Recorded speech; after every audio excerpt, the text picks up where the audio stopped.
제69차 유엔 총회가 오늘 뉴욕 맨하튼 유엔 본부에서 개막됐습니다.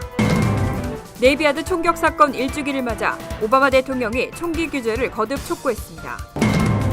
이한탁 씨의 변호인이 이 씨를 상대로 한 검찰의 항소를 기각할 것을 요청했습니다. 뉴욕준의 불법 체류자도 시민권자와 같은 권리를 행사할 수 있게 될 가능성이 높아지고 있습니다. 오바마 케어 가입자들 가운데 11만 명이 넘는 이민자가 혜택을 박탈당했습니다. 이상은 이 시각 주요 뉴스입니다. 여러분 안녕하십니까? KBN 뉴스입니다. 제69차 유엔 총회가 오늘 뉴욕 맨하튼 유엔 본부에서 개막됐습니다. 박근혜 대통령은 24일 유엔 총회에서 기조 연설을 할 예정입니다. 북한 인권과 관련한 장관급 회의도 계획돼 있습니다. 금홍기 기자가 보도합니다. 2015년 이후에 개발 의제 설정과 이행을 주제로 한 이번 총회는 샘 쿠데사 우간다 외교장관이 의장을 맡아 1년간 이어나갑니다. 24일부터 30일까지는 190여 개 회원국 대표들의 기조연설이 이어지는데 박근혜 대통령은 기조연설 첫날인 24일 7번째 순서로 나설 계획입니다. 박 대통령은 국제평화 안보, 인권 증진, 경제사회 개발 등과 관련한 한국의 기여 의지를 밝히고 한반도 평화통일, 동북아 평화협력 구상 등에 대한 국제사회의 지지를 요청할 예정입니다.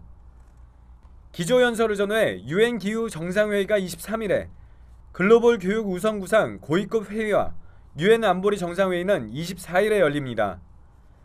안보리 정상회의는 9월 의장국인 미국의 버락 오바마 대통령 주재로 열리며 시리아, 이라크 등의 이슬람 테러 단체에서 활동하는 외국인 테러 전투원에 대한 대처 방안 등을 논의합니다. 이번 유엔 총회에서는 북한 인권과 관련한 장관급 회의가 처음으로 열립니다. 장관급 회의에서는 특히 유엔 총회에 상정될 북한 인권 결의안에 대해서 논의가 이뤄질 예정입니다.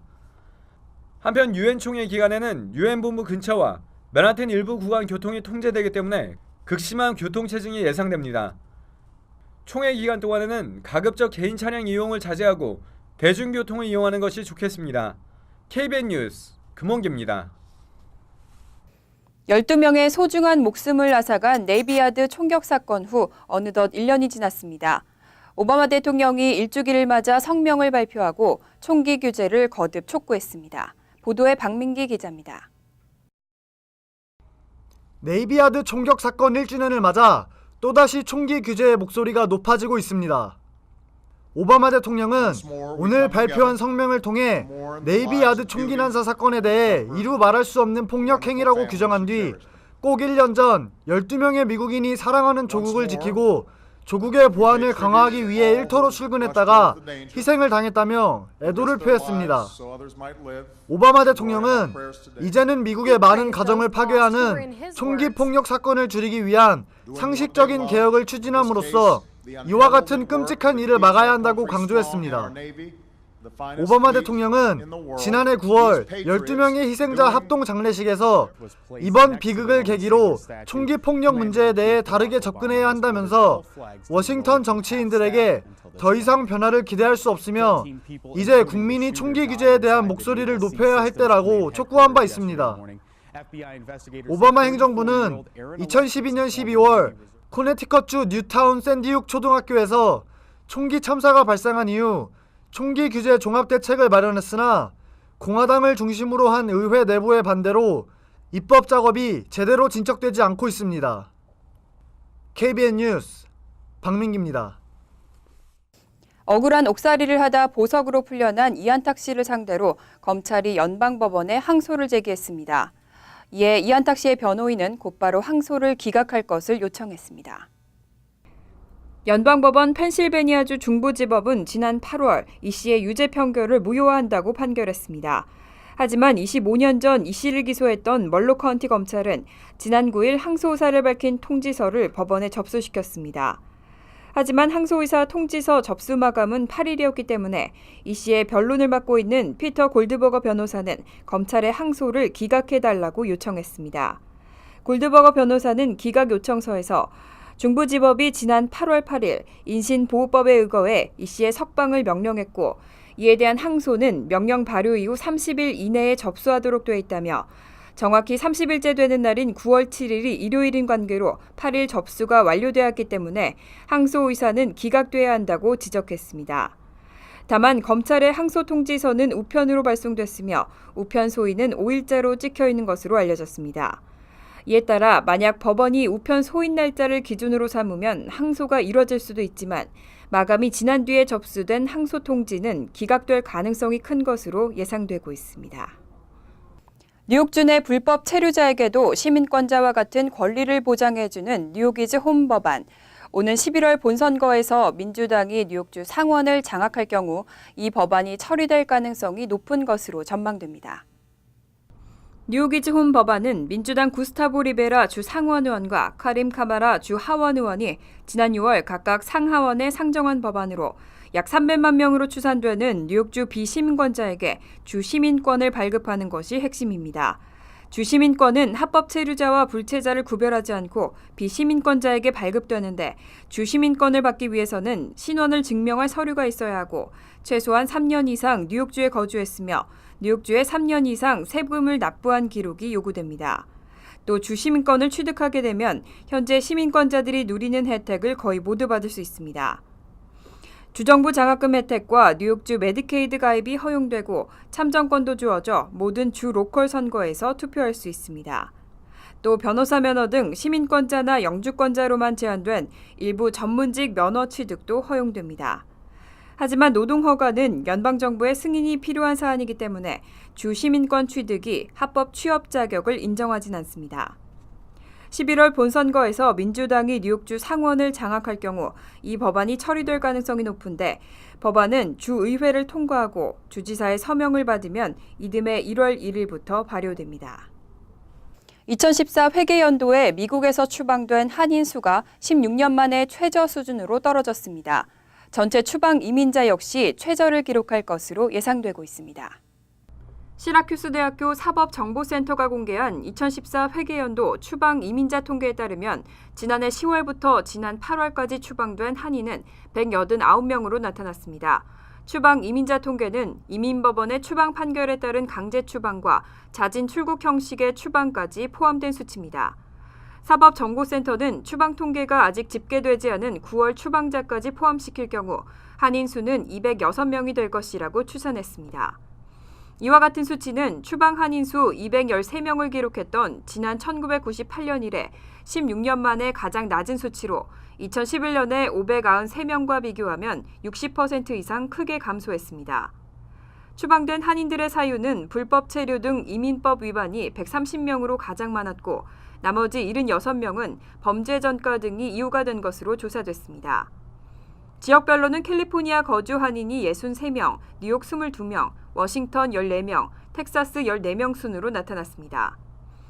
이민법원에 계류 중인 한인 추방 소송 감소 추세와 함께 실제 추방 한인 수가 수년째 크게 감소하고 있는 것은 추방 유예 정책 등 오바마 행정부의 이민 정책의 영향도 크게 작용한 것으로 분석되고 있습니다. 2014 회계연도 전체 추방 이민자는 9만 337명으로 추산돼 역시 1998년 이래 최저 수준을 기록할 것으로 예상되고 있습니다.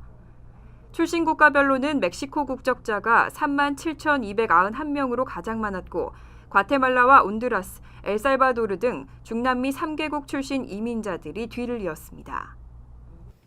오바마 케어 가입자들 가운데 11만 명이 넘는 이민자들이 결국 건강보험 혜택을 박탈당하게 됐습니다. 하지만 이번 달 말까지는 아직 재가입할 수 있는 기회가 남았습니다. 연방보건국은 오바마 케어 가입자들 가운데 11만 5천여 명이 체류신분 증명 서류를 제출하지 않아 오는 9월 30일부로 건강보험 수혜 자격을 잃게 됐다고 밝혔습니다. 그러나 이번 오바마 케어 박탈자 집계는 연방정부 차원의 건강보험을 구입한 뉴저지주 등 36개 주 출신들만 해당되는 것으로 최종 수치는 더욱 늘어날 것으로 전망됩니다. 뉴욕과 캘리포니아 등 14개 주는 주별로 보험거래소를 운영하고 있어 별도로 집계되고 있습니다. 보건당국은 아울러 약 36만 3천 명의 가입자는 오바마 케어 가입 시 신고한 소득과 연방정부의 기록이 일치하지 않아 월 보험료가 인상될 것으로 예상된다고 밝혔습니다. 당국은 오바마 케어 시행 첫 해 가입을 지난 4월 15일부로 마감하고 연방 보조금을 결정하는 이민 신문과 신고 소득액에 대한 조사를 실시한 바 있습니다. 그 후 신분 불일치 96만 6천 명, 소득 불일치 160만 명 등 모두 250만 명에게 시한을 정해 증명 서류 제출을 요구해 왔습니다. 보건당국은 다만 올해가 오바마 케어 시행 첫 해인 만큼 수혜 박탈자들도 이번 달 말까지 증명 서류를 제출하면 보험 재가입을 허용하고 보험료 인상을 무효화시켜줄 방침이라고 설명했습니다. 뉴욕시 공립학교 학생 7명 중 1명은 ELL 영어 학습자입니다. 하지만 학생들의 영어 성취도가 심각한 수준이라고 조사돼 뉴욕시가 지원을 강화하겠다고 발표했습니다. 올봄 시행된 뉴욕주 표준시험 결과 영어 과목에서 합격 레벨을 받은 ELL 학생은 3.4%에 불과했습니다. 전체 학생 합격률 28.4%와 비교해 심각하게 낮은 수치인데 전문가들은 이들을 담당하는 교사의 숫자와 교육 부족이 큰 원인인 것으로 지적하고 있습니다. 이에 카르멘 파리냐 교육감은 이번 달 초 교육국 내에 ELL 전담부서를 신설하고 책임자로 공립학교 교장과 이중언어 프로그램 감독관을 역임했던 밀라디 바에즈를 임명했습니다. 두 사람은 지난 12일 히스패닉 연합이 주최한 교육 컨퍼런스에 참석해 뉴욕시 공립학교의 ESL 교사 교육과 이중 언어 프로그램 강화에 중점을 두겠다고 밝혔습니다. 이날 연설에서 파리나 교육감과 바에즈 담당관은 뉴욕시 ELL 학생들에게 실질적인 지원이 이루어지도록 할 것이라며 올 학년도에 11개의 이중언어 프로그램이 신설됐고 앞으로 해마다 그 숫자를 늘려나갈 예정이라고 밝혔습니다. 한편 뉴욕주 리전트위원회는 곧 각 학군이 ELL 학생과 교사에게 추가 지원을 의무화하는 ELL 가이드라인 개정안에 대한 표결을 실시할 예정입니다. 이에 그 결과에 따라 뉴욕시의 지원 규모도 더 커질 것으로 전망됩니다. 뉴욕시 택시 리무진국이 일반 차량을 불법 택시로 오인하고 차를 압류하는 사례가 잇따르고 있습니다. 단속 할당량을 채우기 위해서 무작위로 단속하는 게 아니냐는 논란이 커지고 있습니다. 뉴욕포스트는 택시 리무진국 TLC 행정법원의 자료와 관계자 등을 인용해 조사위원들이 할당량을 채우기 위해 일반 차량까지 불법 택시로 간주해 압류하고 있다고 보도했습니다. 실제 불법 택시로 오인받아 차량을 압류당했다는 운전자들의 제보가 잇따랐습니다. 택시 리무진국은 지난해 JFK 공항의 불법 택시 단속을 강화하기 위해 특별 단속팀을 가동했습니다. 그러나 TLC 내부 관계자는 TLC가 공항 단속팀의 압류 건수를 절대적으로 의존하고 있다며 간부들과 단속 요원들은 압류 건수를 올리기 위해 양심마저 버리고 있다고 지적했습니다. 실제로 행정법원 자료에 따르면 지난 6월 1일부터 7월 15일까지 총 582건의 차량 압류 심리가 열렸지만 이 가운데 242건만 유죄 판결을 받았습니다. 이에 운전자들은 지난주 연방법원에 TLC의 부당 압류 정책 중단을 요구하는 집단 소송을 제기했습니다. 차를 압류당한 원고 중에는 장애인 여성도 포함되어 있는 것으로 알려졌습니다. 하지만 TLC 측은 단속 할당량은 존재하지 않으며 압류를 강요하지도 않는다는 입장을 밝혔습니다. 뉴욕시에만 2,000개가 넘는 네일업소가 운영되고 있는데요. 뉴욕시 공익옹호관이 네일업소의 건강과 안전 수칙을 강화해야 한다고 나섰습니다. 레티샤 제임스 뉴욕시 공익옹호관은 어제 뉴욕시 네일업소 안전보고서를 발표하고 네일 가게에는 수만 개의 화학 제품이 다뤄짐에 따라 직원과 고객들의 건강과 안전을 저해할 가능성이 높다고 지적했습니다. 또 사고 예방을 위해서 다양한 건강 수칙과 안전 수칙 강화 캠페인을 전개해야 한다고 설명했습니다.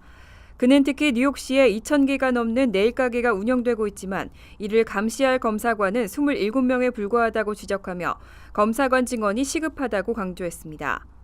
네일업소 건강과 안전 강화를 위한 방안으로는 네일업소에 안전교육 지원기금을 제공하고 교육 프로그램을 이수한 업소에 대해서는 안전 스티커를 발급하는 방안을 제안했습니다. 뉴욕시에 따르면 네일 가게 직원의 37%가 눈과 피부에 문제를 겪은 적이 있으며 66%는 목과 등의 불편함을 경험하고 18%는 천식으로 고통받고 있는 것으로 알려졌습니다. 이상으로 KBN 뉴스를 마칩니다. KBN과 함께 즐거운 저녁 되시기 바랍니다.